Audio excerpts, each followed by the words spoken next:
नमस्कार, मैं डॉक्टर माया दुबे।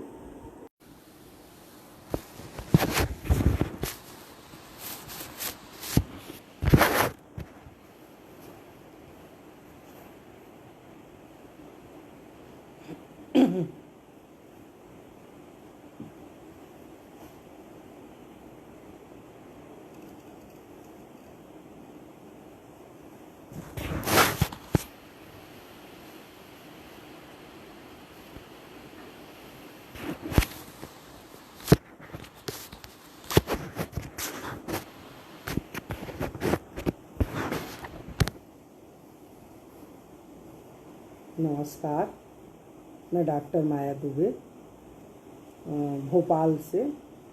आज मैं पुनः बचपन एक्सप्रेस के पेज पर लाइव हुई हूँ, जिसके लिए मैं बचपन एक्सप्रेस की मैनेजिंग डायरेक्टर मीना पांडे का हार्दिक धन्यवाद करती हूँ, जिन्होंने मुझे इस पर प्रति शुक्रवार इन छात्रों को नेट और यूजीसी तैयारी के लिए हिंदी के छात्रों के लिए कहा है।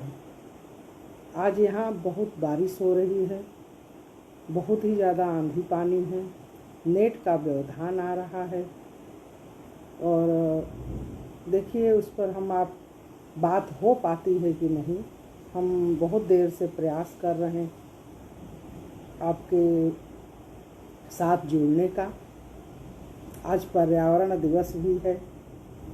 आप सभी को पर्यावरण दिवस की हार्दिक शुभकामनाएं। और यहाँ तो खूब ज़ोर से बारिश और आंधी भी आ रही है।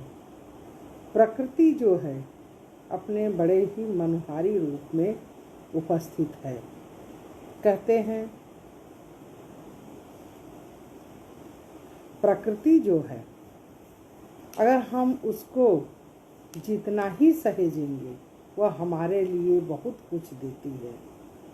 प्रकृति जो है वह मनुष्यों के साथ जुड़ी हुई है। आज शायद ये जो हो रहा है, हमारा तालमेल संतुलन ही प्रकृति के साथ नहीं बैठ पा रहा है। तो कहते हैं कि प्रकृति जो है वही जीवन का आधार है, मत करो इससे खिलवाड़। प्रकृति है जीवन आधार, मत करो इससे खिलवाड़। धरती नदी मातृ समान, हमको देती अपना दुलार। नदी, चिड़िया, हवाएं और शायद प्रकृति ही है जो मनुष्य के साथ सदियों से तादात्म्य स्थापित करती जा रही है। जब इस सृष्टि में आप कल्पना कीजिए कि इस सृष्टि में जब मनुष्य ने पहली बार अपनी आंखें खोली, उस समय यह प्रकृति ही थी। बिल्कुल जो ये हवाएं हैं, ये नदियां हैं, कल कल करते झरने हैं, कितना आकर्षित की हुई मनुष्य को। और इसीलिए जो हमारे ऋषि थे, हमारे मुनि थे, उनके हृदय में कविता फूट पड़ी।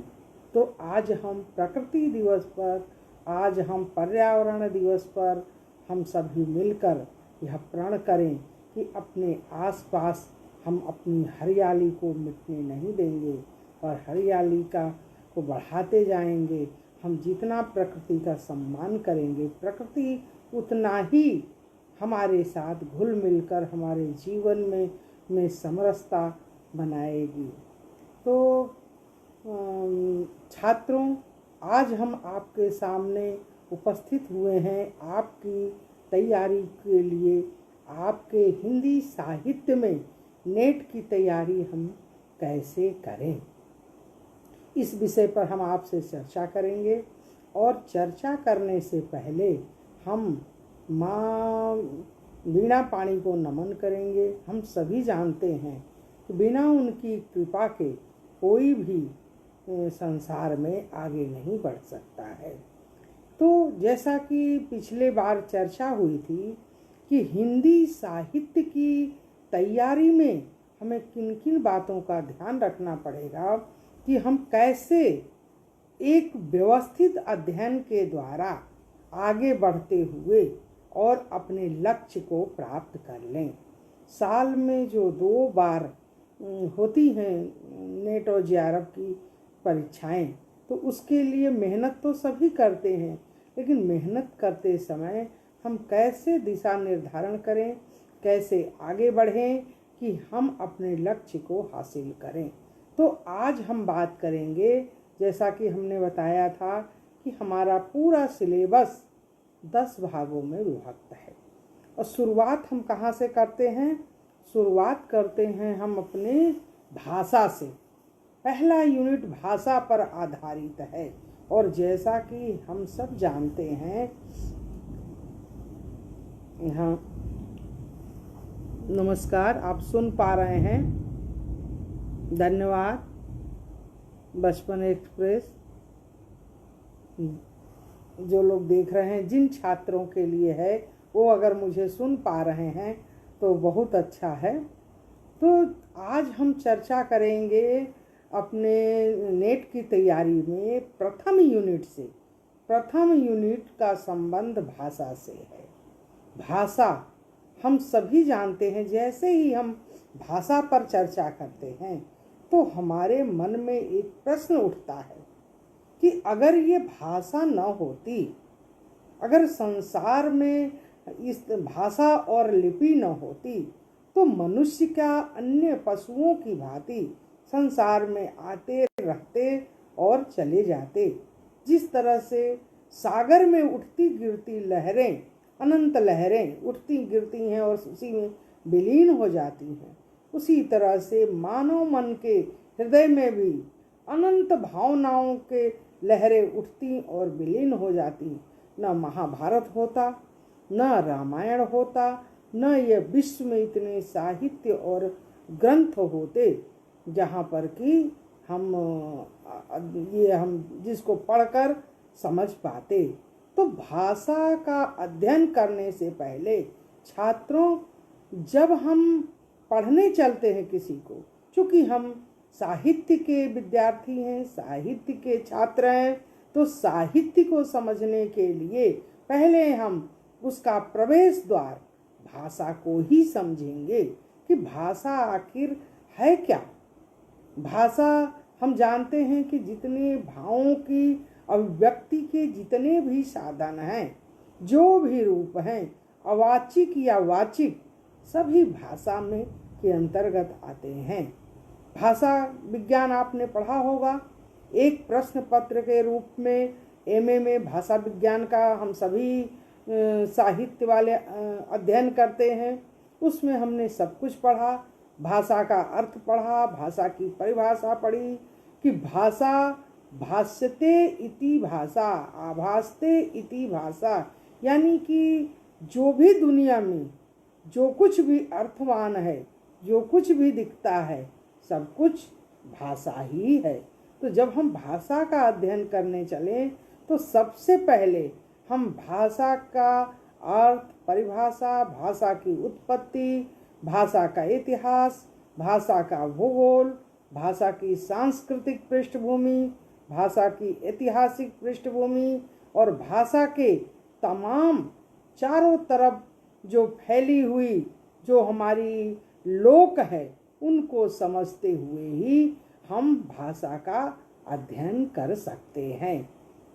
जब हम भाषा में आगे बढ़ते हैं तो भाषा को हम 2 रूपों में पाते हैं, मौखिक और लिखित। हम सभी जानते हैं कि मौखिक भाषा जो बोलियों के रूप में तमाम रूपों में पूरे विश्व में फैली हुई हैं, लेकिन अगर लिपि न होती, लेखन न होता, तो शायद वो भाषा अभी तक सुरक्षित नहीं रहता। वह भाषा हमारे सामने उस रूप में नहीं होती। इसीलिए भाषा के जो तमाम रूप हैं, हम उनका अध्ययन बड़े ही बारीकी से भाषा को समझेंगे। जहाँ तक अवाचिक भाषा है, वह भी भाषा है। अवाचिक भाषा में हमारा हाव भाव, हमारा संकेत, चिन्ह, हमारे कार्य व्यवहार, ये सभी हमारी भाषाओं में ही आता है। पूरे विश्व में अगर हम बोलते नहीं हैं तो भी किसी के मनोभावों को कैसे समझ लेते हैं। माँ नाराज है, एक बच्चा कैसे जान लेता है। तो हमारे हाव भाव में हमारी जो हमारी पंच ज्ञानेंद्रियां हैं, आँखों का बहुत महत्वपूर्ण स्थान है। तभी तो हमारे साहित्य में इतने मुहावरे बने हुए हैं। आंखें चार होना, आंखें लाल करना, आंख दिखाना, ये तमाम जो बने हुए हैं मुहावरे, तो ये सब अवाचिक भाषा में है। भाषा भी एक अवाचिक, एक हाव भाव, एक व्यवहार भी अर्थ दे रहा है। हम जा रहे हैं कहीं, लाल लाइट हो जाती है अचानक, हम क्यों गाड़ी रोक देते हैं? उसने कहा तो नहीं, लेकिन ये साइन, ये प्रतीक, ये भाषा में एक अर्थ दे रहे हैं। अब रुक जाओ, अब चल दो। तो ये सारे भाषा के जो प्रकार हैं, इनको हम अच्छे से समझना पड़ेगा। जब हम आगे बढ़ते हैं तो भाषाओं में विविध हैं, भाषा हैं, बोलियां हैं। हम रोज़मर्रा के जीवन में कहते हैं कि भाषा और बोली में अंतर है, भाषा और बोली जो हैं अलग अलग हैं, लेकिन इनमें बहुत हम नहीं समझ सकते अंतर। क्योंकि जिस तरह हम किसी कह सकते ये पहाड़ है, ये पहाड़ी है, लेकिन बोली जो है रोज़मर्रा के जीवन में इस तरह से शामिल है, उसका जो शुद्ध और व्यवहारिक रूप है, जो उसका व्याकरणिक रूप है, वह भाषा हो गई। तो लोग कहते हैं कि 4 कोस पर पानी बदले 8 कोस पर वाणी। भारत तो इसका बहुत ही बढ़िया उदाहरण है। क्यों? क्योंकि भारत में जितनी भाषाएं हैं, कदम कदम पर मालवी, निमाड़ी, भोजपुरी, बघेली, अवधी भाषाओं का इतना बड़ा संसार है कि अपने आप में यह बहुत ही समृद्ध है। आप हमारे कुछ बच्चे जुड़ गए हैं, बहुत अच्छा लगा। सुभाष जी हैं और मोनू पांडे हैं, आप लोग सुन रहे हैं, बहुत अच्छा लगा। ये आपके लिए ही है, चाहे हमारे शोध छात्र हों, चाहे नेट की तैयारी कर रहे हों, सभी के लिए भाषा प्रवेश द्वार है, जो कि साहित्य रचने से पहले उसी के आधार पर हमारा साहित्य का संसार खड़ा होता है। तो चर्चा कर रहे थे हम भाषा की। जब हम भाषा में आगे बढ़ते हैं तो हमने जो कहा कि प्रथम यूनिट जो आपकी भाषा और भाषा के विविध प्रकारों और व्यवहारों से है। तो भाषा विज्ञान, हमने एक प्रश्न पत्र पढ़ा है, भाषा विज्ञान। इसमें 2 शब्द हैं, भाषा और विज्ञान। अब ये हम कह सकते हैं कि भाई भाषा विज्ञान कैसे हो सकता है, विशिष्ट ज्ञान कैसे हो सकता है। बी उपसर्ग पूर्वक जो ज्ञान है, विशिष्ट ज्ञान है, जिस तरह से कि एक गन्ने से हम गुड़ बनाते हैं और उस गुड़ से जो चीनी तक का प्रोसेस है, तो यही विशिष्ट ज्ञान, यही हमारे भाषा में जब हम अपने भाषा का एक वैज्ञानिक तरीके से स्वरों का, उसके तमाम अंगों का अध्ययन करते हैं, तब वह हमारा भाषा विज्ञान कहलाता है। भाषा का विज्ञान ही भाषा विज्ञान है। अब प्रश्न उठता है कि भाषा विज्ञान को हम कितने भागों में कैसे अध्ययन कर सकते हैं। तो भाषा विज्ञान के महत्वपूर्ण 5 तत्व हैं। सबसे छोटी इकाई वर्ण या ध्वनि है। जब भी हम भाषा विज्ञान में अध्ययन करते हैं तो वर्णों या ध्वनियों का जो अध्ययन होता है उसे ही हम शब्द भाषा विज्ञान कहते हैं। उसी तरह से आगे बढ़ते हैं तो हमारा शब्द विज्ञान हो गया, शब्दों का अध्ययन करते हैं। हम सीधे जानते हैं, एक बात हमें ऐसा आता है कि हम सीधे शब्दों को किसी वाक्यों में प्रयोग नहीं करते, बल्कि उनका हम पद निर्माण या रूप निर्माण करते हैं। तो अक्सर एक प्रश्न आता है कि शब्द और पद में क्या अंतर है, कि कैसे हम इसको जानेंगे। तो इसके लिए हम पूरा शब्द विज्ञान का अध्ययन करते हैं और आगे बढ़ते हैं। तो शब्दों के साथ साथ हमें रूप विज्ञान में पूरा रूपों के अध्ययन पर आधारित यह विज्ञान है। उसके बाद वाक्य विज्ञान है और वाक्य विज्ञान के आगे बढ़ते हैं तो अर्थ विज्ञान होता है, क्योंकि बिना अर्थों के तो सारा ही शब्द हमेशा सार्थक ही होते हैं। बिना अर्थों के तो पूरा सब कुछ व्यर्थ है। तो इस तरह से हम क्या करेंगे कि सर्वप्रथम पूरे भाषा को इस रूप में उसका अध्ययन करेंगे। कैसे? पहले भाषा की प्रवृत्तियों के, उनके उत्पत्ति के जो कारण बताए गए हैं, उसके ऐतिहासिक, उनका जो वर्गीकरण किया गया है, और उसके बाद जब हम इनके वर्णों के आधार पर, इनका वर्णन वार्णिक आधार पर कैसे किया गया है। जब हम आगे बढ़ते हैं तो किसी भी भाषा में, चाहे अंग्रेजी में हो ABCD की स्वर और व्यंजन, उसी तरह हिंदी में है क ख ग घ और अ आ इ ई उ ऊ, तो इस तरह जो स्वर और व्यंजन है, इसका जो व्यवस्थित अध्ययन हम करते हैं हिंदी में, उसको ही हम वर्ण विज्ञान, स्वर विज्ञान या ध्वनि विज्ञान के नाम से जानते हैं। इसी तरह से जब हम आगे बढ़ते हैं तब हमारा शब्द विज्ञान आता है।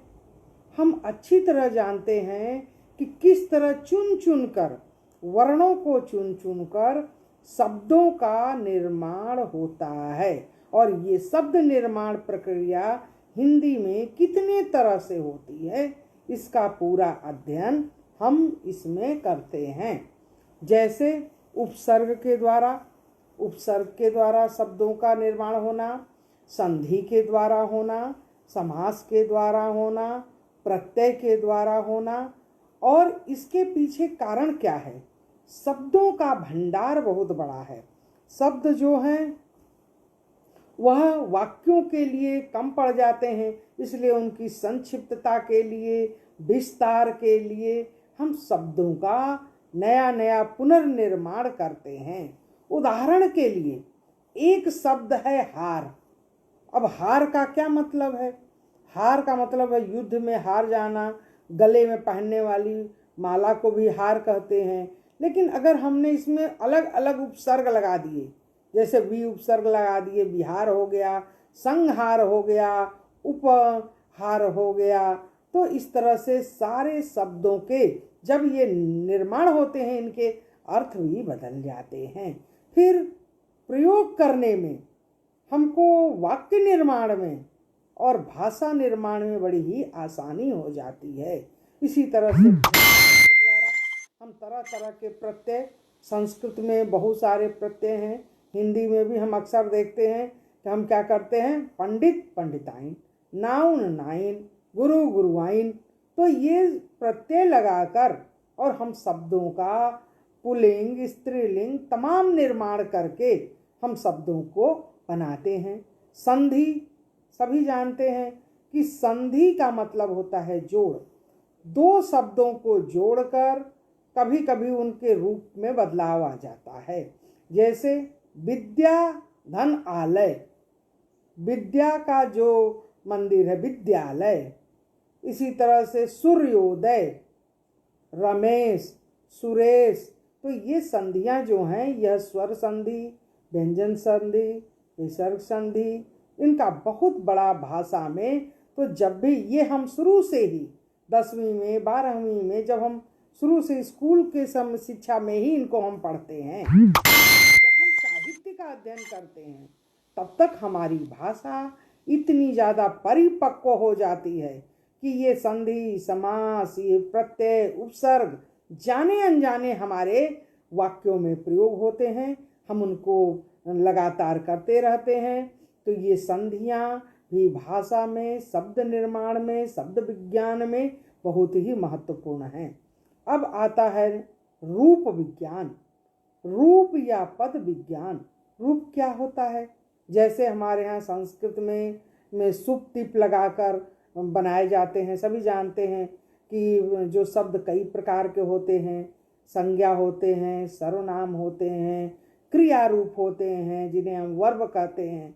और हम सब जानते हैं कि ये क्रिया ही, जिसे संस्कृत में बहुत ही व्यवस्थित उसको कहा गया है कि ये क्रियाएं ही मौलिक हैं, मूल हैं, और इन्हीं के आधार पर ही शब्दों का निर्माण हुआ है।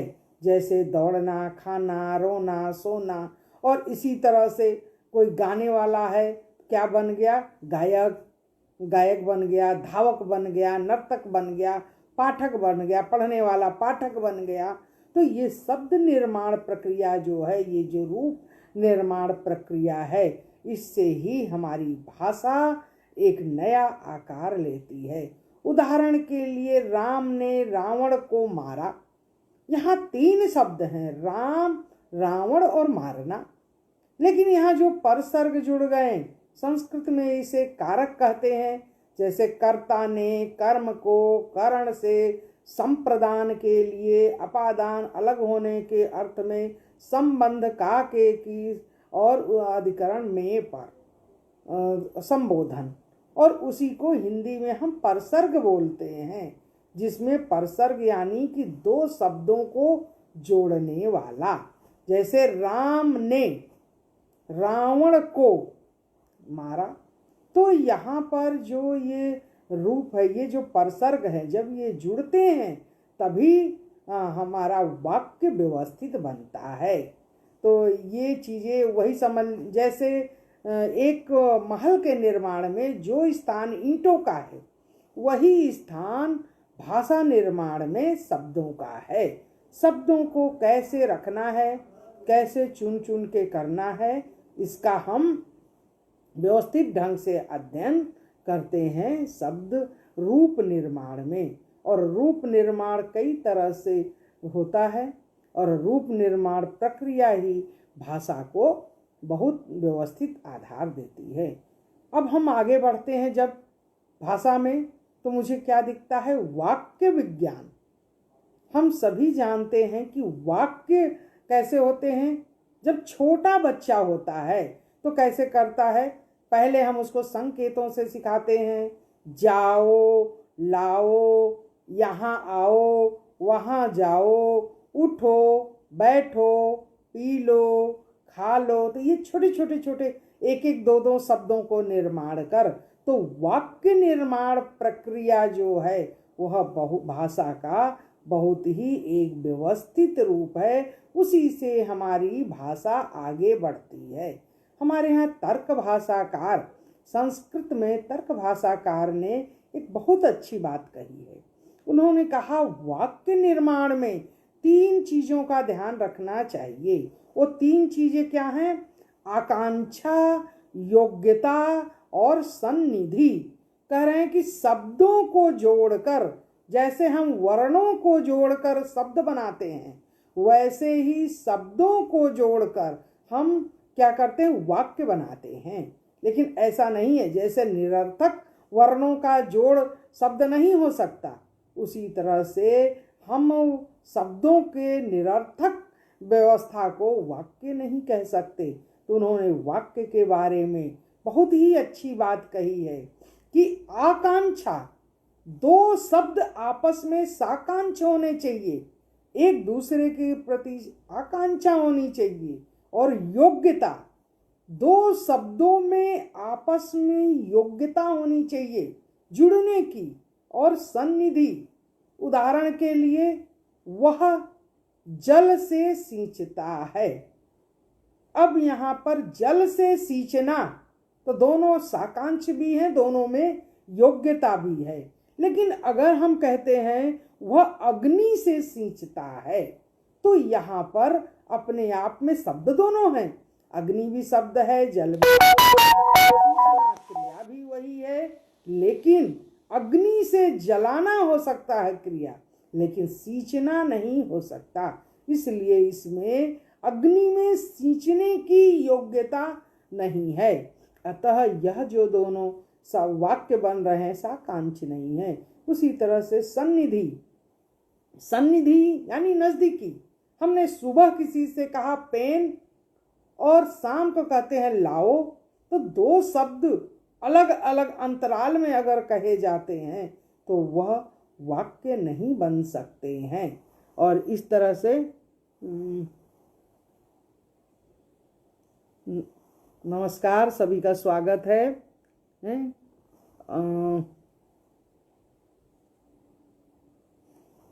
बहुत बढ़िया, आप लोग सुन रहे हैं। आज चूंकि थोड़ा व्यवधान है, भोपाल में बहुत बारिश और आंधी है, नेट कनेक्शन नहीं है, अब पता नहीं पहुंच रही है मेरी आवाज़ आप तक कि नहीं। वह देखते हैं, जो भी आपके लिए तैयारी में कुछ भी मदद हो जाए। तो आगे हम लोग बढ़ रहे हैं इसी पर कि वाक्य निर्माण कैसे होता है, और वाक्यों के बहुत से प्रकार हैं। जैसे हमने पढ़ा, सामान्य वाक्य होते हैं, सम्मिश्रित वाक्य होते हैं, मिश्रित वाक्य होते हैं, प्रश्नवाचक वाक्य होते हैं, नकारात्मक वाक्य होते हैं, और इसी तरह से विस्मय बोधक होते हैं। कई तरह के वाक्य होते हैं। साहित्य में कवि अपने प्रयोग में समयानुकूल जैसा वह चाहता है, वह उसी तरह के वाक्यों को प्रयोग करता है।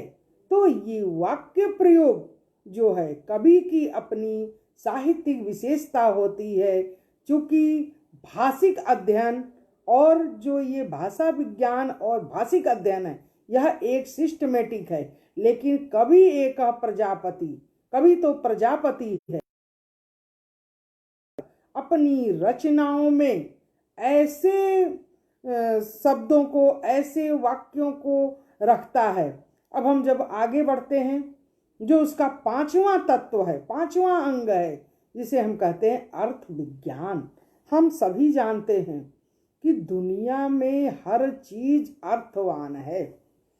अगर अर्थ नहीं है तो सब व्यर्थ है, बिना अर्थ के। उदाहरण के लिए कलम, कलम हो गई, इन्हीं वर्णों को हम उलट फेर कर दें, लमक कर दें, तो क्या हो जाएगा? वह किसी अर्थहीन हो जाएगा। अर्थ तो बहुत ही महत्वपूर्ण है। हमारे रोजमर्रा के जीवन में भी, हम बोलचाल में भी, कोई भी कुछ भी बोलते हैं तो हम सार्थक ही बोलते हैं, निरर्थक वाणी का कोई महत्व नहीं है। इसी तरह से हमारे साहित्य में भी, जो बोलचाल में या हमारे रोजमर्रा के जीवन में या साहित्य में जो भी कवि लिखता है, सब सार्थक ही होता है। 3 प्रकार के शब्द होते हैं, जैसे अभिधा, लक्षणा और व्यंजनायुक्त। उसी तरह से 3 प्रकार से उनके अर्थ भी मिलते हैं। एक जो अभिधा से मिलता है, जो इसको हम कहते हैं सामान्य अर्थ, जैसे पुस्तक है, कलम है, जिन चीज़ों का जो अर्थ निर्धारित है उसको हम सामान्य अर्थ करते हैं। पूरे विश्व में, पूरे हमारे शब्दकोश में अधिकतर शब्द जो हैं हमारे अभिधा युक्त ही हैं, नाम वाले ही हैं, और ये नाम प्रतीकात्मक होते हैं। इसलिए क्योंकि भाषा प्रतीकीकरण की प्रक्रिया ही है। हमने पूरे विश्व में जितनी भी शब्द बने हैं, कहीं न कहीं किन्हीं न किन्हीं प्रतीकों के आधार पर ही उनको लेकर उसका निर्माण किया गया है। कमल, गेंदा, गुलाब, चंपा, चमेली, ये जितने नामकरण हैं उनके गुणों के आधार पर। इसलिए जैसे ही हम कहते हैं कि यह कमल है, मेरी आँखों के सामने उसी फूल का यदि हम देखे हैं तो तुरंत स्पष्ट हो जाएगा। और अगर हमने, किसी ने कहा नील कमल, तो कमल शब्द हमारे कहीं न कहीं दिमाग में है, तो हम एक उपमान के द्वारा कि ऐसा अगर कमल है, गुलाबी रंग का है, तो जरूर ये इसका रंग भिन्न है, लेकिन ये भी नील कमल ही वैसा ही होगा। ऐसी सादृश्यता के साथ हम अर्थ को ग्रहण करते हैं। इस प्रकार अर्थों का एक बहुत बड़ा संसार है। अर्थ जो है वह बहुत बड़े दायरे में फैला हुआ है। लक्षणा हम सभी जानते हैं जहाँ हम सीधे सीधे शब्दों के अर्थ को नहीं पकड़ते हैं, एक लाक्षणिक ढंग से उसके अर्थ का उपयोग करते हैं, वहाँ पर लक्षणावृत्ति होती है, उसको लाक्षणिक अर्थ बोलते हैं। हम उदाहरण के लिए रोजमर्रा के जीवन में कह देते हैं, अरे तुम तो बहुत बड़े गधे हो, या किसी बच्चे के लिए कह देते हैं तुम तो उल्लू हो, तो उल्लू तो नहीं है। हाँ, कहीं न कहीं हमने एक लाक्षणिक अर्थ उसमें डाल दिया है, जो कम बुद्धि का है या जिसके अंदर थोड़ी सी मेधा कम है, तो तुरंत अर्थ वहाँ से ग्रहण कर लेते हैं। इसी तरह से जो व्यंजनावृत्ति है, जो व्यंग्य अर्थ है, उसको जो है साहित्य में तो खैर श्रेष्ठ माना ही जाता है, क्योंकि रोजमर्रा के जीवन में हम व्यंग्य में बातें नहीं कर सकते हैं, बल्कि हम रोजमर्रा के जीवन में जितनी सीधी सरल बातें कर सकते हैं। इसीलिए भाषाओं के तमाम प्रकारों में हम देखते हैं कि हम पूरे अपने सुबह से शाम तक रोजमर्रा के जीवन में जब हम बात करते हैं, किसी काम वाली से बात करते हैं जो जिस वर्ग की है, हम उससे उस तरह से बात करते हैं, छोटे बच्चे से हम उसके समझ के हिसाब से बात करते हैं, बड़ों से हम अलग ढंग से बात करते हैं। ऑफिस का जो होता है बातचीत अलग होता है, जैसे पत्र व्यवहार में भी होता है कि ऑफिशियल पत्र अलग होता है, पारिवारिक अलग होता है, तो उसी तरह से जो ये व्यवहार है भाषा का, वह अलग अलग होता है।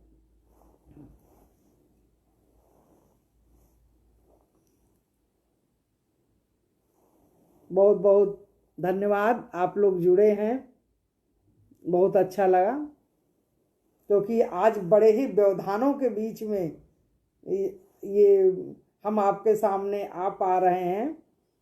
देखिए कितना सार्थक रहता है, क्योंकि आज पर्यावरण दिवस है।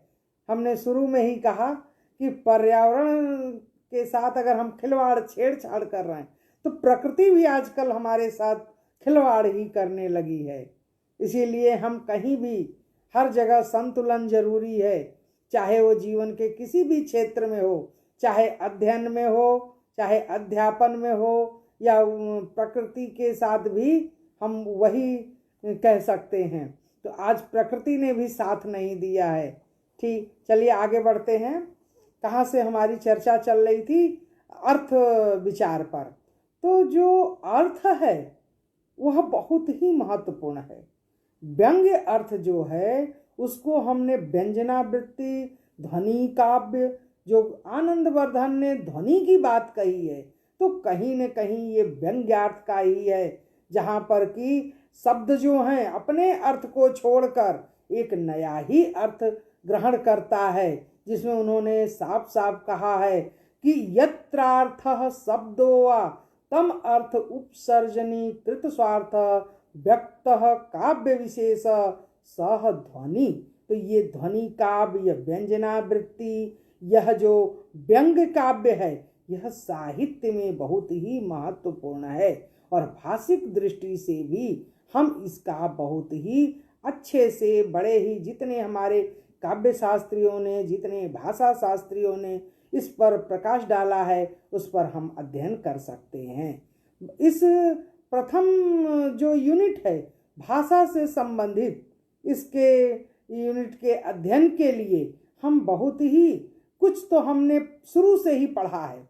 उन्हीं चीज़ों को, उन्हीं सूत्रों को पकड़कर भाषा के उन व्याकरणिक कोटियों को, उन व्याकरणिक रूपों को लेकर हम आगे बढ़ते हैं। तो इस तरह भाषा के अभी तक हमने क्या समझा कि भाषा के ये जो 5 तत्व हैं, कौन कौन से हैं? 5 अंग। जिस तरह से ये हमारा शरीर है, आँख, नाक, कान, मुंह, ये सारे अंग जो हैं सभी महत्वपूर्ण हैं। उसी तरह से भाषा के रूपी शरीर का निर्माण भी इन 5 अंगों के आधार पर होता है। सबसे छोटी और महत्वपूर्ण इकाई है वर्ण या ध्वनि व्यवस्था। उसके बाद वर्णों से बना शब्द, रूप, फिर वाक्य और अर्थ। इनके आधार पर ही हम बड़े ध्यान से, अगर हम अपने भाषा का अध्ययन करते हैं, बारीकी से अध्ययन करते हैं, तब हमारा पूरा आगे उसमें एक व्यवस्थित ढंग से हम अपने नेट की तैयारी में भाषिक रूपों का बहुत ही व्यवस्थित अध्ययन कर सकते हैं। अब हम आगे बढ़ते हैं भाषा को लेकर। एक तो ऐतिहासिक दृष्टि से आप सब उसका पढ़ सकते हैं, क्योंकि हमने पहले ही कहा कि कोई चीज़ें एकदम से हवा में नहीं आती, हर चीज़ का कोई न कोई पृष्ठभूमि, कोई न कोई इतिहास होता है। भाषाओं का भी, ये जो आज मुझे इतनी अच्छी हम लोग को संस्कृत भाषा मिली है, तो इसके पीछे इसके कितने रूप रहे होंगे, कैसे कैसे पड़ाव पार कर कर के ये भाषा आज हमारे सामने है। और ये वाणी ही है, माँ सरस्वती की कृपा ही है कि हम उस भाषा के माध्यम से आज एक दूसरे से जुड़ रहे हैं। हम अपने मन की बात आपसे कह रहे हैं, आप उसको सुन रहे हैं और सुनकर अपने ढंग से उसको गुनेंगे। और यही अभिव्यक्तियाँ, यही भाषिक जो महत्व है कि हम कहना और सुनना, सुनने के बाद उसको समझना और गुनना, यही भाषा का महत्वपूर्ण रूप है। और भाषा इसीलिए सार्थक है, अन्यथा भाषा अगर न होती तो हम कैसे करते। अगर भाषा नहीं है तो हम साहित्य को भी नहीं समझ सकते, क्योंकि बिना, अगर हम अंग्रेजी साहित्य पढ़ रहे हैं तो हमको उस भाषा को भी समझना पड़ेगा। एक चीज बच्चों, एक और महत्वपूर्ण चीज है जिसको हम छूट रही है। भाषा का समाज और संस्कृति से बहुत ही घनिष्ठ संबंध है, क्योंकि भाषा का जन्म इसी समाज में हुआ है।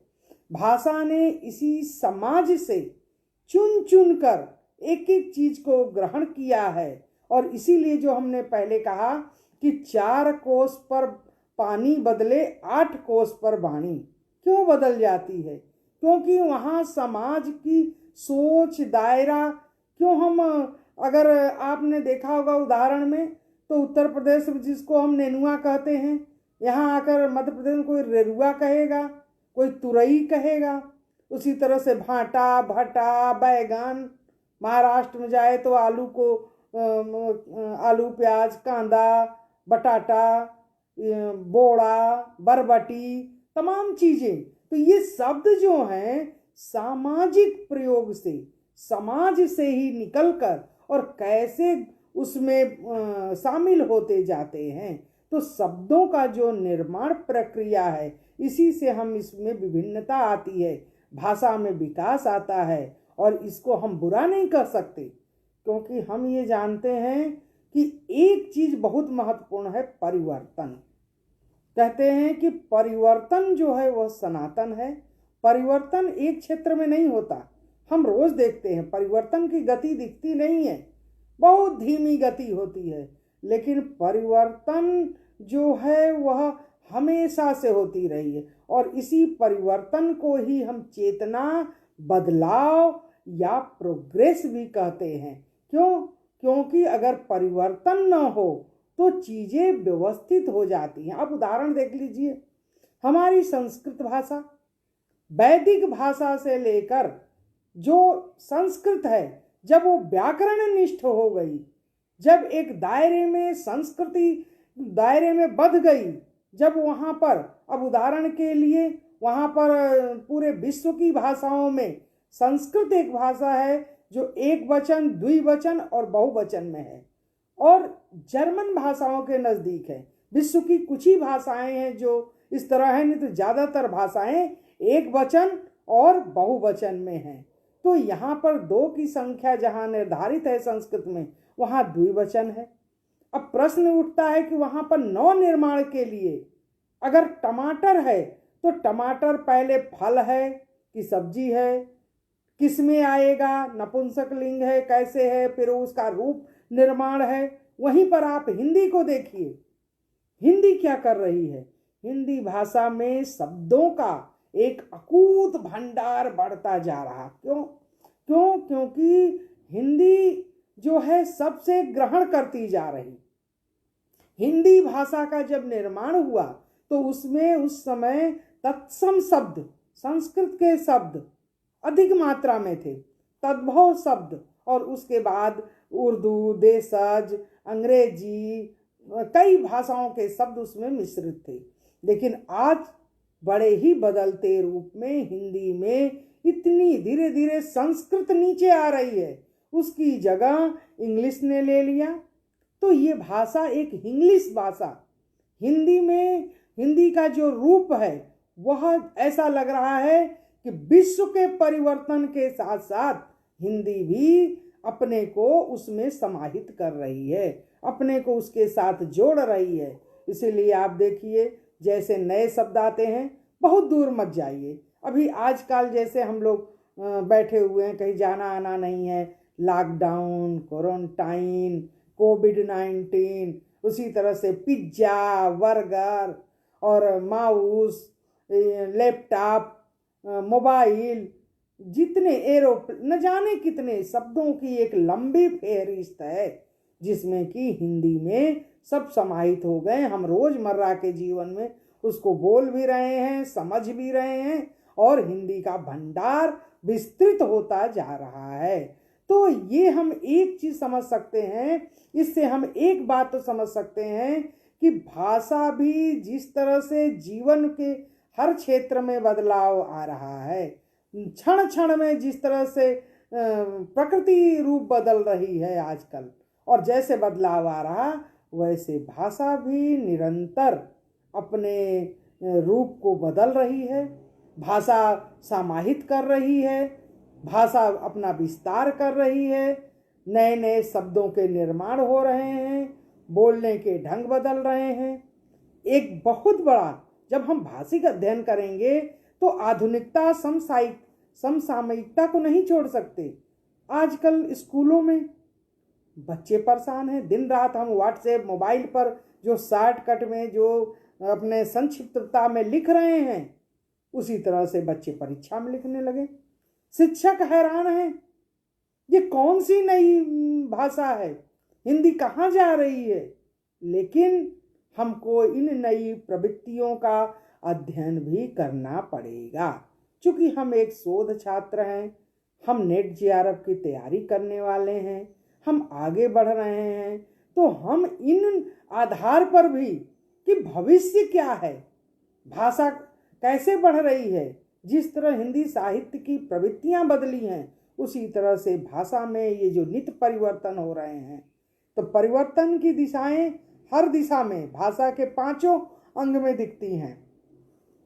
जैसे वर्णों में आपने देखा कितने वर्ण पहले, आजकल चंद्र बिंदु नहीं लगाते, कई जगह अलग अलग लिखते हैं, ऋषि का डबल हट गया, कई बदल रहे हैं।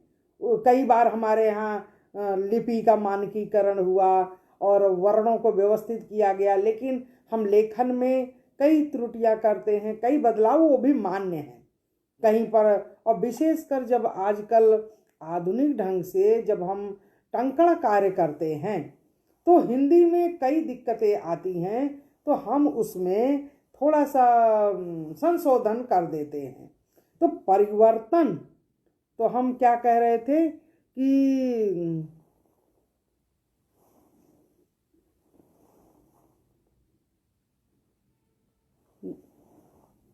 बहुत बहुत धन्यवाद सिंह जी, अच्छा लगा आप लोग जुड़े हुए हैं इन विपरीत परिस्थितियों में भी। मुझे मालूम है कि ये लिंक जो है हमारी आपकी लिंक बनी हुई है वाईफाई से और इनसे ये टूट रही है, फिर भी कोशिश कर रहे हैं कि आप तक अगर मेरी बातें पहुंच जाती है तो बहुत अच्छा है। तो चर्चा हम कर रहे थे आज भाषा पर और भाषा के परिवर्तनों पर। परिवर्तन क्यों आवश्यक है? परिवर्तन कुछ बदलाव लाता है, कुछ नई चीजें लाता है, कुछ जोड़ता भी है तो कुछ छूटता भी है। तो हमारे वर्ण से लेकर ध्वनियों में भी बहुत सारे परिवर्तन होते हैं। अब आप ये कहेंगे कि परिवर्तन के मुख्य बिंदु क्या हैं? इसमें कई बिंदु हो सकते हैं। हम ये कह सकते हैं कुछ आभ्यंतर और कुछ बाह्य कारणों पर हम विचार कर सकते हैं।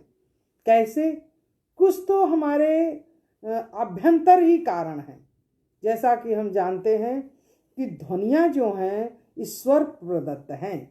जब भी हमको कुछ बोलना होता है, हम जितनी हवा, जितनी वायु अपने अंदर प्रवेश करते हैं और अपनी धौकनी से जितनी तेज निकालना हो वैसे ही आती है। तो एक वैज्ञानिक प्रक्रिया से ध्वनि का निर्माण होता है। अगर किसी के अंदर जन्मजात ये स्वर यंत्रों में कुछ गड़बड़ियां हो तो वह इनकी वजह से, इस पर तो किसी का बस नहीं है, तो अगर थोड़ा बहुत रहता है तो उसके लिए हम कुछ जो है मेडिकल से उपाय कर लेते हैं।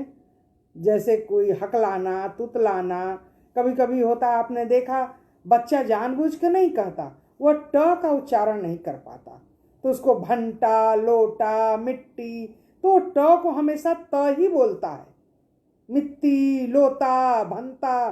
तो ये जो उच्चारण है यह उसकी मजबूरी है। इसी तरह से बहुत से बाहर के कारण हैं। कभी कभी हम क्या करते हैं कि हमारा मनुष्य का स्वभाव है, हम बहुत जल्दी जल्दी बहुत चीज़ें बोलना चाहते हैं। तो जो त्वरित गति है, जल्दीबाजी है, उसकी वजह से भी हमारे ध्वनियों में कभी विपर्य हो जाता है। लखनऊ को नखलऊ, चावल दाल को दाल चावल, मांस साग, टेसन, प्लेन, ऐसे करके हम उसको ज़्यादा जल्दीबाजी में और छोटे में कर देते। कभी कभी मनुष्य का स्वभाव होता है थोड़ा बन बन के बोलना, तो कुछ लोग जानबूझकर भी ध्वनियों में थोड़ा सा बदलाव कर देते हैं। इसी तरह से ध्वनियों में बदलाव के और भी बहुत सारे कारण हैं। शब्दों में भी होता है, कभी कभी हमारे अज्ञानता की वजह से, शब्दों को समझ न पाने की वजह से, कभी कभी वही बाह्य जो आंतरिक कारण है, कम सुनाई पड़ने पर, अगर हमारी ग्रहण शक्ति ही कम है, हमने जो सुना वही बोल दिया, तो इस तरह से भी जो है परिवर्तन होते हैं। और जब हम अर्थों में देखते हैं, वाक्यों में भी हो जाते हैं। वाक्यों में तो जब हम अक्सर देखते हैं, हम अपने कवियों को भी देखते हैं, कुछ कवि बड़े लंबे लंबे, मुक्तिबोध को देखिए, इसी तरह से आप नागार्जुन को देखिए, बहुत दिनों से चूल्हा रोया चक्की रही उदास, तो ये जो उन्होंने इतने प्रतीकात्मक शब्दों को भी लिया है, उसमें तमाम परिवर्तन कर देते हैं, शार्ट एकदम संक्षिप्तता ला देते हैं। तो खैर काव्य में तो होता ही है, और ऐसे अर्थ परिवर्तन में भी हम कर देते हैं। हम पूरा उठा के देखें तो कभी कभी समय के अंतराल में जो शब्द बड़े अर्थ में प्रयुक्त होता था, जैसे गोष्ठ शब्द, चाहे किसी तरह के पशु हो जो रहते थे तो उनको हम गोष्ठ ही बोलते थे। आज हैं जहाँ गायें रहती हैं उन्हीं को हम गोष्ठ बोलते हैं। तो सर्प है, पहले रेंग कर चलने वाले जितने भी कीड़े होते थे सबको हम सर्प बोलते थे, लेकिन धीरे धीरे धीरे एक विशेष प्रकार के कीड़े के लिए ही हम उसको सर्प कहने लगे। इसी तरह से जो तिल है, पहले तिल के तेल को ही तेल कहते थे, अब तेल शब्द का विस्तार हो गया। नारियल का तेल, सरसों का तेल, हर चीज़ का जो है तेल का मतलब कि किसी भी तैलीय वस्तु से निकला जो भी पदार्थ है, जो भी हमारा ये तेल है, सब तेल के कहलाने लगे। तो इस तरह से भाषा में परिवर्तन निरंतर होता रहता है और परिवर्तन की गति लगातार चलती रहती है। आगे हम बढ़ते हैं। जब हम बढ़ते हैं, तरह तरह के हमारे भाषाओं के प्रवाह और विकास की बातें करते हैं। जब हम एक छात्र पढ़ता है तो उसके मन में ये सवाल भी आता है कि आखिर जिस भाषा को आज हम पढ़ रहे हैं, समझ रहे हैं, जो भाषा, जो लिपि है, ये क्या ऐसे ही आ गई? तो भाषाओं पर जब हम जाते हैं तो हमारे पास सबसे पुरानी जो भाषा है वैदिक भाषा जिसको हम कहते हैं। ऋग्वेद हमारा सबसे पुराना ग्रंथ है। ऋग्वेद में ही सारे ज्ञान के आधार हैं। चारों वेदों में ऋग्वेद, यजुर्वेद, सामवेद और अथर्ववेद, तो वेद त्रयी में तीनों वेद पुराने हैं और इनकी जो भाषा है तो हमने उसको वैदिक भाषा का नाम दिया। धीरे धीरे धीरे समय के अंतराल में हमने देखा कि जब वेदों का अध्ययन करते थे तब भी हमारे पास पूरा भाषा शास्त्र था और भाषाओं का तब भी महत्व था। तो जब भी हम भाषा का इतिहास देखेंगे तो मुझे ये पीछे की तरफ जाकर सब कुछ देखना पड़ेगा। एक शोधार्थी को, एक नेट की तैयारी करने वाले को ये सारी चीज़ें, इन सारी प्रवृत्तियों को, भाषिक इतिहास को, परंपराओं को, उनके प्रकारों को अच्छी तरह से कोई हम एक दो किताबों से जो उनको पसंद आए उनको लेकर उनको पढ़ना पड़ेगा और ये देखना पड़ेगा कि ये भाषा कैसे कैसे हमारे सामने आई है। तो वैदिक भाषा में जो रचनाएं होती थीं उसके बाद उसका भी व्याकरण था।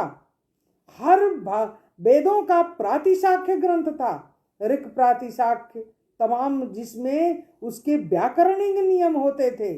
और हमारे यहाँ वेदों को समझने के लिए वेदांग होता था जिसमें शिक्षा, कल्प, निरुक्त, व्याकरण, ज्योतिष, ये सारे वेदांग 6 वेदांग होते थे।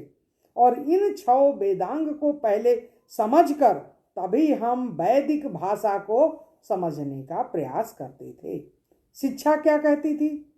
शिक्षा में पूरा पाठक, वर्ण व्यवस्था, कैसे पढ़ना चाहिए, किस तरह का पाठक को होना चाहिए, उसके गुण क्या हैं, दोष क्या हैं, ये पूरी भाषिक वृत्तियां हैं। निरुक्त क्या है? ऋषि यास्क ने निरुक्त लिखा और उस जमाने में वैदिक भाषा को समझने के लिए जो निरुक्त था उसमें शब्दों की, देखिए शब्द निर्माण प्रक्रिया हम आज भी करते हैं, उपसर्ग, प्रत्यय, लेकिन उस जमाने में भी शब्द कैसे व्युत्पन्न हुए। उदाहरण के लिए समुद्र शब्द है, आदित्य शब्द है, आदित्य क्या है, आचार्य कौन है, किस तरह से आचार्य की व्युत्पत्ति हुई, जो चुन चुन के शिष्य के दिमाग में चुन चुन के ज्ञान दे, वह आचार्य है।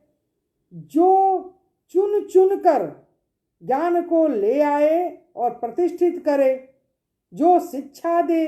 तो इस तरह से एक एक शब्द के 4-4, 5-5 व्युत्पत्तियां होती थी। उनका किस समय जब हम वाक्यों में प्रयोग करें, शब्दों में, भाषा में, तो किस समय, किस आधार पर, ये बड़े ही बारीकी से भाषा शास्त्रियों ने बनाया था। आदित्य शब्द की व्युत्पत्तियां थी। आदित्य कौन है? जो अदिति का पुत्र है वो आदित्य है। इस तरह से जो निरुक्त है, निरुक्त में नाम, आख्यात, उपसर्ग और निपात। नाम यानी नाउन्स, जितने हमारे संज्ञा रूप हैं। आख्यात यानी वर्ब, जितने क्रिया रूप हैं। जैसा कि हमने बताया कि ऋषि यास्क ने भी माना कि जो क्रियाएं हैं ये मूलभूत हैं, ये रूट्स हैं, इन्हीं से सारा शब्द, पूरे विश्व कोश का निर्माण हमारे क्रियाओं के आधार पर ही हुआ है। ये हमारी जड़ें हैं, रूट्स हैं। और उपसर्ग का बताए कि जब हमको बहुत ज़्यादा शब्द निर्माण करना है तो संक्षिप्तता के लिए उपसर्गों का हम निर्माण करते हैं। उपसर्ग लगाकर शब्दों में नए शब्द बनाते हैं। हमारे सामने कल्पना जैन जी हैं, बहुत बहुत आभार। कल्पना जी, दिल्ली से आप हमको देख रही हैं। अगर आप लोग भी अपनी तैयारी कर रही हैं, मुझे उम्मीद है कि आप लोगों को जो भी फ़ायदा मिल जाए, आप अच्छे से अपनी तैयारी करेंगी भाषा की। तो चर्चा चल रही थी निरुक्त की। तो निरुक्त है क्या? निरुक्त भी भाषिक साहित्य ही है, जिसमें जब हमको वैदिक भाषा को समझना है, जैसे हमको हिंदी भाषा को समझना है तो बिना व्याकरण के नहीं समझ सकते। उसी तरह से बिना निरुक्त को समझे हम आगे नहीं पढ़ सकते। उसी तरह से एक उन्होंने शब्द उपयोग किया है निपात।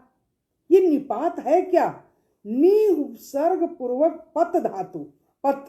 अब पत क्या है? पतन होना, गिरना, नीचे आना। यानी कि उन्होंने भी माना कि सारे शब्द व्यवस्था में नहीं आ सकते। मानव है, कभी वो अनुकरण से नए शब्द बना लेता है, कभी वो कुछ देखकर यादृच्छिक शब्द बना लेता है। तो शब्द को हम सबको नियम में नहीं बांध सकते। तो ऋषि ने भी कहा कि भैया कुछ तो संधि, उपसर्ग, जो हमारे सर्वनाम, संज्ञा, इनके अलावा भी जो शब्द लोक से आए हैं, देखिए लोक को उन्होंने भी नहीं छोड़ा, निपातों में लोक को समेट लिया। उन्होंने कहा कि रोजमर्रा के जीवन में अगर जो शब्द आ रहे हैं वो भी हमारे भाषिक भंडार में हैं और उनका पूरा महत्व है।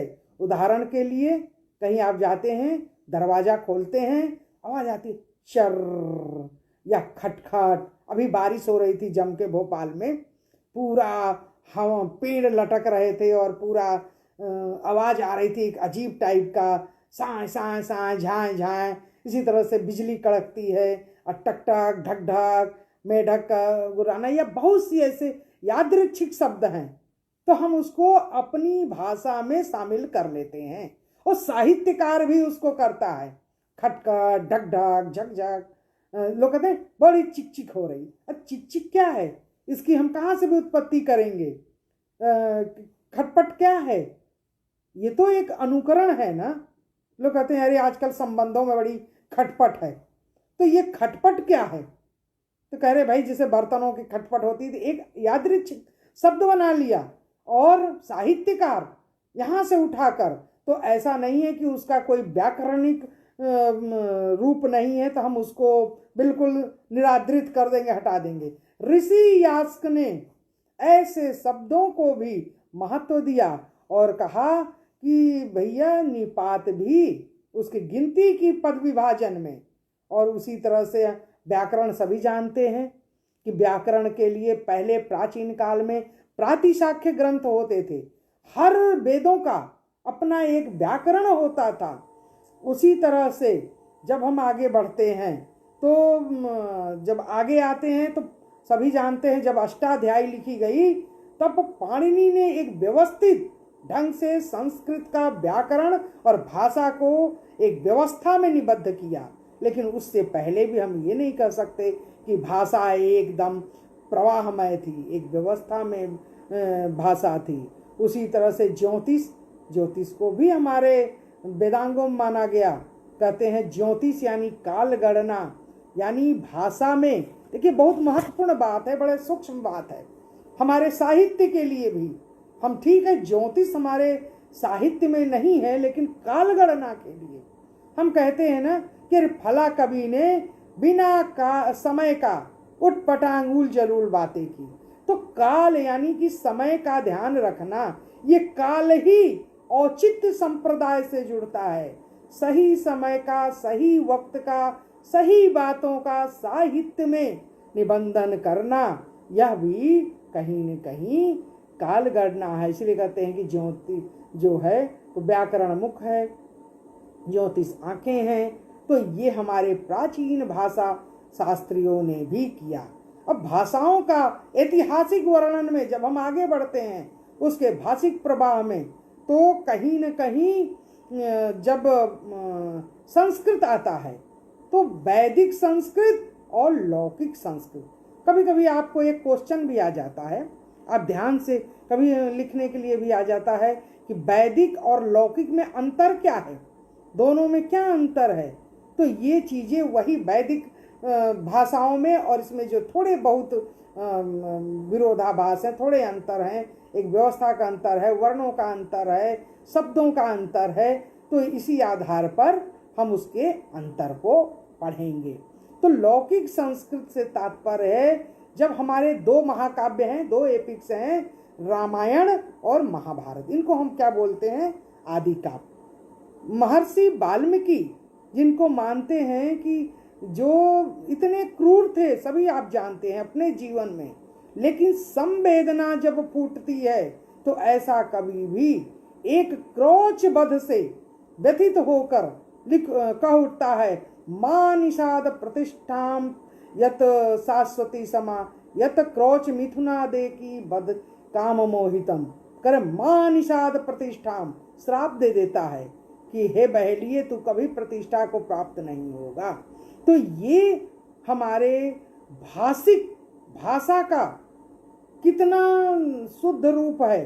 पहला हमारा आदि कवि है और आदि काव्य है। तो लौकिक जो रचना हुई, उस रचना को हम सब जानते हैं, एक व्यवस्था में, एक वैसे है। रामचरितमानस, इसमें कितना अंतर है। एक अपना लोक है तो एक शास्त्र है, दोनों को में है। तो लौकिक जो हुई, उसमें जब हम आगे बढ़ते हैं तो लौकिक संस्कृत में हमारे कालिदास हैं, भास हैं, भवभूति हैं, भारवी हैं, नैषधकार हैं, श्रीहर्ष हैं, और सब लोग, आप लोगों ने सुना ही होगा कि कालिदास जैसी उपमाएं, कालिदास जैसा लौकिक संस्कृत में रचनाकार अद्भुत मेधा शक्ति का है। जबकि उन्होंने रघुवंश में लिखा है कि जब आप देखिए एक उनकी जो उपमाएं किस तरह की होती थी, भाषा का निबंधन कैसे करते थे। वह जा रहे हैं तो कैसे उपमा देते हैं राजा रानी और नंदिनी गाय की। कहते हैं, पुरस्कृता वर्तमनि पार्थिवेन प्रत्युद्गता च पार्थिव धर्म पत्न्या तदंतरे सा वीरराज धेनु दिन छपा मध्य गतेव संध्यायु। करे पुरस्कृता वर्तमनि पार्थिवेन प्रत्युद्गता च पार्थिव धर्म पत्न्या तदंतरे सा वीरराज धेनु। वह धेनु, वह गाय कैसी लगती है? दिन और छपा, रात्रि के मध्य जिस तरह से संध्या सुशोभित होती है, ठीक उसी तरह से राजा रानी के बीच में वह नंदिनी गाय सुशोभित है। अब आप खुद भाषा की, साहित्य की छटा समझ सकती हैं कि लौकिक संस्कृत में जितनी सुंदर, एक बहुत हमारे कवियों का एक विशाल भंडार है, जिन्होंने संस्कृत साहित्य को महाकाव्य, चंपू, नाटक, तमाम चीज़ों से, गद्य कहानियों से समृद्ध किया। उनसे जब हम आगे बढ़ते हैं तब हमारे सामने क्या आता है? पाली और प्राकृत। पाली आप लोग पढ़ते हैं जब भाषा विज्ञान भाषा को, तो पाली क्या है? पाली का मतलब है, कई उद्भावनाएं हैं। पाली यानी पंक्ति, पाली यानी पल्ली यानी गांव। आप सब जानते हैं कि जातक कथाएं और सब भगवान बुद्ध ने, हमारे महात्मा बुद्ध ने पाली भाषा में लिखा। पाली क्यों लिखा? भाषा का वह सुलभ, लौकिक, लोक से जुड़ा रूप। संस्कृत, वैदिक संस्कृत, लौकिक संस्कृत कुछ ही लोग जानते हैं, व्याकरण निष्ठ भाषा है। अब वो जनता कैसे समझे? तो बुद्ध ने पाली को अपना हथियार बनाया और उन्होंने अपने उपदेशों को, अपनी सारी रचनाओं को पाली भाषा में निबद्ध किया। जिसको कि पाली भाषा का जब आप अध्ययन बड़े अच्छे से करेंगे तो कभी कभी पाली और प्राकृत में जो अंतर आता है, या भाषिक जो प्रवाह होता है, जो हमारी आधुनिक भाषाओं का जो इतिहास है, इसको पढ़ने से पहले जब हम इन भाषाओं को पढ़ेंगे तो आप बड़े ही बारीकी से इसको पढ़ेंगी तो निसंदेह आपके प्रथम यूनिट की तैयारी उस दृष्टि से होगी कि आप नेट में अच्छे से लिख सकें, कहीं से प्रश्न आए। ये बातें इसलिए आवश्यक हैं कि आज नेट में ऑब्जेक्टिव हो रहे हैं, वस्तुनिष्ठ हो रहे हैं, तो मुझे इन छोटी छोटी बारीक चीज़ों को जानना बहुत ज़रूरी है। उसी तरह से प्राकृत जो है, प्राकृत, प्राकृत को कहा गया, प्राकृत यानी प्रकृत, मूल, जो कि एकदम निसर्ग भाषा है। एक भाषा तो संस्कारित हो गई, व्यवस्था में आ गई, पाणिनि के अष्टाध्यायी के हिसाब से एकदम सिस्टम में आ गई, रूप निर्माण हो गया, शब्द निर्माण हो गया, सब हो गया। तो जो ये भाषा बच गई थी, जिसको कि जैन साहित्य में जो जैन साहित्य में इसका उपयोग किया गया और इसमें तमाम रचनाएं हुई।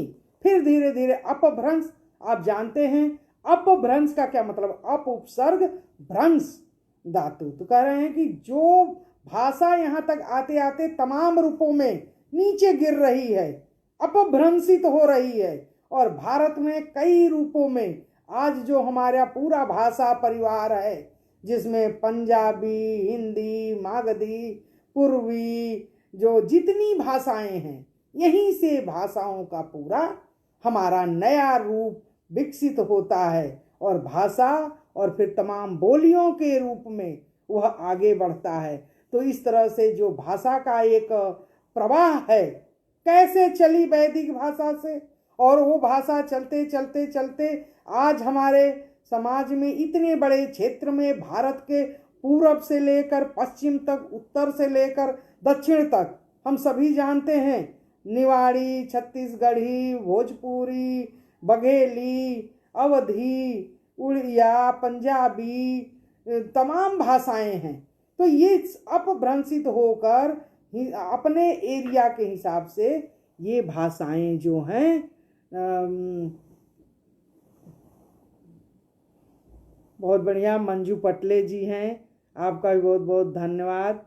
आरती जी, आज आप लोग सुन रहे हैं, अगर आपके कुछ भी काम आ जाए तो मैं प्रति शुक्रवार कोशिश कर रही हूँ कि हम आपके लिए थोड़ा समय देकर, और जो लोग अपनी तैयारियां कर रहे हैं, अपने नेट की तैयारियां कर रहे हैं, हिंदी साहित्य में अध्ययन कर रहे हैं, आप अपना अध्ययन तो कर ही रहे हैं, लेकिन हम अपने एक थोड़ी सी जो भी मुझे ज्ञान है, उस ज्ञान से हम आपको चाह रहे हैं कि अपने अध्ययन कार्य को और एक दिशा दें, उसको आगे बढ़ाएं। बहुत बहुत धन्यवाद आप लोगों का कि आप देख रहे हैं। तो हमने देखा कि आज तो ये जो हमने प्रथम यूनिट है भाषा के ऊपर आधारित है, इस पर हमने थोड़ा सा भाषा के बारे में समझा, पढ़ा और यह जाना कि भाषा ही वह महत्वपूर्ण आधार है, क्योंकि कोई भी कृति, कोई भी रचना सबसे पहले वो भाषिक कला ही है। लेखक के द्वारा लिखी हुई उन शब्दों, वर्णों, वाक्यों से गुथी हुई वह एक कला है, और जो पाठक है उसको पढ़ता है, उसको समझता है, कैसे शब्दों का प्रयोग है, कैसे अर्थों का प्रयोग है, और उसकी आलोचना करता है। तो इसी आधार पर जब हम भाषा को अच्छी तरह से समझ लेंगे, भाषा के सारे व्यवहार ज्ञान को, उसके हम शास्त्रीय स्वरूप को, व्याकरणिक स्वरूप को और हमारे लौकिक स्वरूप को समझ लेंगे, और यह जान लेंगे कि भाषा हमारे लिए क्यों उपयोगी है, किस तरह से हमारे काम आ रही है, तो निसंदेह हम अपनी तैयारी बहुत अच्छे से कर सकते हैं। और इसकी तैयारी में आप भोलानाथ तिवारी जी की पुस्तक सभी जानते हैं, डॉक्टर कर्ण सिंह की है, और डॉक्टर उदय नारायण की है, कपिल देव द्विवेदी की है, और बहुत सारे हमारे भाषा में आपको जो भी अच्छा लगे एक पुस्तक ले लीजिए, उसका पूरा अध्ययन कर लीजिए। उसके बाद प्रत्येक उसके अध्यायों से छोटे छोटे एक 60 क्वेश्चंस बनाइए, और उनमें से आप उनको देखिए, फिर उनको छांटिए करीब 100-200, जिससे कि उस यूनिट से आपको जितने भी क्वेश्चन आते हैं आप भाषा के उन रूपों से अच्छे से तैयारी कर सकेंगे। और आज पर्यावरण दिवस है, और आप लोगों को बहुत बहुत बधाई। मुझे उम्मीद है नई पीढ़ी सभी पर्यावरण के प्रति जागरूक है, और आज के इस समय को देखते हुए हमारे समझ से हर व्यक्ति जागरूक हो गया, इसलिए हम पेड़ जरूर लगाएंगे। और आज कुछ भी नहीं होगा तो गमले में, और एक काम हम और कर सकते हैं, जब हम अपने घर में अपने गमले में धनिया उगाते हैं, मिर्ची उगाते हैं, या कुछ भी लगाते हैं, तो वो जो अंकुर फूटता है, जो अपने सामने आता है, तो उसकी प्रसन्नता ही अलग होती है। तो हम अपने प्रिय छात्रों से, अपने दर्शकों से यह निवेदन करेंगे कि वह वृक्ष जरूर लगाएं, एक पौधा जरूर लगाएं, और इस पृथ्वी को उसका श्रृंगार करें, उसको आधार दें। और यह पृथ्वी हमारी क्योंकि प्रकृति है जीवन आधार, मत करो इससे खिलवाड़। धरती नदी मातृ स्वरूपा, हमको देती अपना प्यार। नीला आकाश देता विस्तार, वृक्ष पसारे अपनी बाहें, देते मानव को सदा दुलार। प्रकृति है जीवन आधार, आओ करें प्रकृति से प्यार, आओ करें प्रकृति से प्यार। झरझर झरझर बहते झरने, आत्मगान है गाते। झरझर झरझर बहते झरने, आत्मज्ञान है गाते। हहर हहर कर चले पवन, कर देता है मन को मगन। फूलों पर मडराती तितली, चिड़ियों की भी तान सुरीली, चिड़ियों की भी तान सुरीली। प्रकृति करती सबको दुलार, प्रकृति ही है जीवन आधार। मत काटो पेड़ों को, मत काटो पेड़ों को हे मानो, कभी न काटो पेड़ों को। हम क्यों बन गए हैं प्रकृति के लिए दानव, हम क्यों बन गए हैं प्रकृति के लिए दानव। सजी धजी धरा को इठलाने दो, सजी धजी धरा को इठलाने दो। फूल पत्तियों को महकने दो, इस गहने से धरा को सज जाने दो। करने दो धरा को 16 सिंगार, करने दो धरा को 16 सिंगार। नदियों को खिलखिलाने दो, नदियों को खिलखिलाने दो। फिर देखो प्रकृति का चमत्कार, आओ प्रकृति से करें प्यार। प्रकृति है जीवन आधार। नमस्कार, गुड इवनिंग। अब हम अगले शुक्रवार को हम एक नया टॉपिक, एक नया शीर्षक लेकर पुनः मिलेंगे आपसे। अगर आप आज बहुत व्यवधान हुआ और बहुत व्यवधानों के बीच हम आपसे जुड़ पाए हैं। बचपन एक्सप्रेस का बहुत बहुत हार्दिक धन्यवाद श्रीमती मीना पांडे का, जो बहुत अच्छा काम कर रही हैं। और पर्यावरण दिवस पर सभी को मेरा बहुत बहुत बहुत हार्दिक बधाई। जय हिंद, जय भारत। धन्यवाद।